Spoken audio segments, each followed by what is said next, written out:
Do you like this new location for filming? Yeah, I feel like there's a Sign. Like a good energy that like we should be here. Yeah. like we belong. Yeah. Let's do it. Hey Queens, Welcome back to Gears and Queers. I'm Jake. and I'm Chris. And today we've been throwing the keys to a 2019 Volkswagen GTI. And hot on the heels of the Mark 8 launch, we want to show you what makes the Mark 7 such a great all-rounder.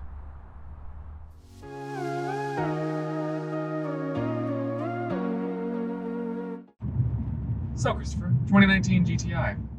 Yeah, who the fuck let us drive this? Thanks, Noel.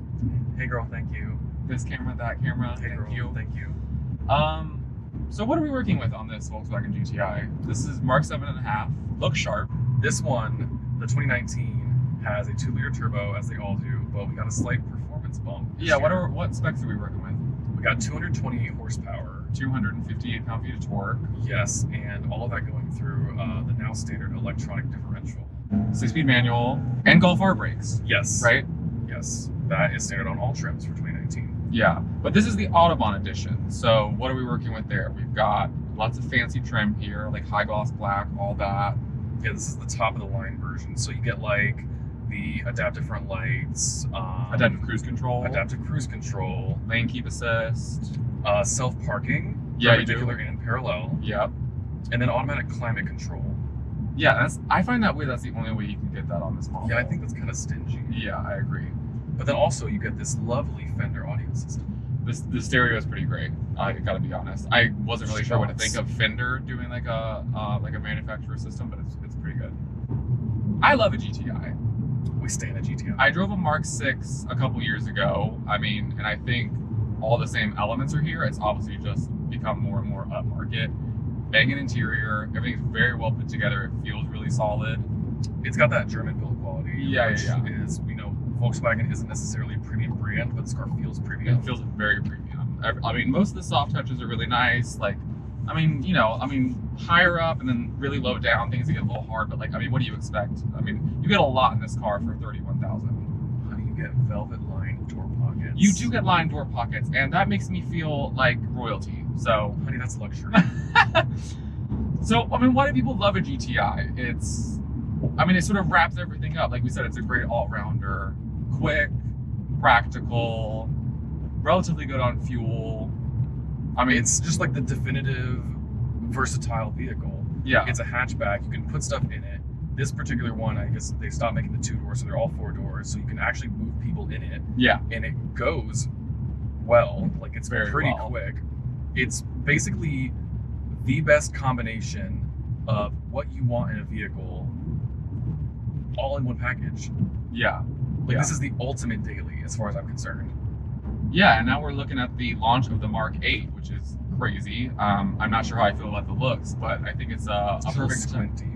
I think it's a perfect time to sort of revisit the Mark 7 because also these are about to be even better deals once that drops, once the Mark 8 drops. Okay, so what are some of your pros of this car? What I love about the GTI is that it's such a practical car. Yeah. Like, it's a hatchback. You can go for a night on the town. It's a sharp looking car, Yeah. reasonably premium feeling. It's quick. You can go down a back road. You can go to IKEA and fill the damn car Yeah, you can put the seats with down. everything. Like, this is the car that would serve 90% of most people's needs. I think if you're taking just a couple people, and maybe not like a cross-country road trip, but I think this is a pretty prime road trip car, I feel like. Yeah, it's comfortable, it gets reasonable fuel economy, and there's space for your stuff and your people. And your dogs, your pets, Okay, what have nice. you. Yeah, no, it's pretty great. I don't know how I feel about these seats though. Like I'm wide, but I'm not muscular. I know, secret's out. But I think if you're any bigger than us, these are not gonna be comfortable. As the probably definitive average male, I am loving these seats. They're very comfortable. Yeah, they're no, they're- hugging me very nicely. These are, the sports seats. They've got the nice bolstering. But I agree. I think if you're any wider or larger or even smaller Yeah, than I I think am, and we are about the same, you're a little taller, obviously, then it's not going to work for you. Jacob, what do you like about the GTI? It's, first of all, it sounds great. Just a bit Definite more volume increase. agrees. A bit more throatier. It sounds good, but I think even with all the modes and everything that is adjustable, what remains true about the Golf is like tractable, controllable performance. Like this engine is great, the turbo is great, it's super responsive, but it's not that sort of over boosted, really small turbo that hits right off like 1500 then tapers off into nothing. I mean, this engine redlines at 6,000, but there's a noticeable kick from the turbo at about like 3.5, which I appreciate. Like, right, it's like it's kind of got the best of both worlds. Like it's got the feel, but it's also got the kick. Like it's a linearity where when it hits, it holds. yeah, exactly. But you still very much know that you're driving a turbocharged car. Yeah, and I think that's kind of what you want. I think the steering wheel's nice. It gives me sort of BMW vibes. It's a thicker rim, but I think it's a good size.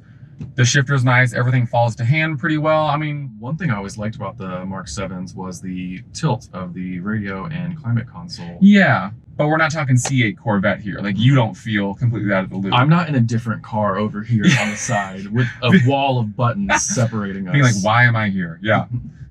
Steering, I'm not the most keen on. I don't think it's bad for an electric unit. And again, we're doing more street driving. We're also not on a track, so I can't get like the biggest feel for feel. I think we are both very spoiled by very good handling in our primary cars. And hydraulic. But steering. it feels nice. We're obviously not getting it to the limit. But like it feels good. I feel a little bit of like road texture coming through. But with most of these systems and their adjustable modes, I like it best in normal or comfort. It feels a bit more direct. It doesn't feel over boosted and like it's just sort of putting on a show for no reason. But you go a bit into sport and there's just a bit more resistance for really no reward. But I don't mind it. I think in terms of electric units, this one's pretty good. And then it really all is just coming back to this element of this car doing so many different things well. Yeah. And with this being one of the more modern iterations of the GTI, adding that little bit of adjustability into it, I think just takes it that next step further. Exactly, yeah. I think if you walk into the Volkswagen office and this catches your eye, like it's gonna meet almost every need you have. You know, it'll be fun. It's fun to drive even for someone who isn't super into, you know, enthusiast cars or isn't much of an enthusiast themselves. Like we said, it checks every box. It's a car you should buy. Please buy it. Please buy it. I'm not sure about the Mark 8. It really doesn't look that great, but I mean, the fact that they're still making, you know, something this sort of entry level that also can put people on the track to like an enthusiast car. The fact that you can still buy one. Yeah, I'm not going to complain. I am not going to complain.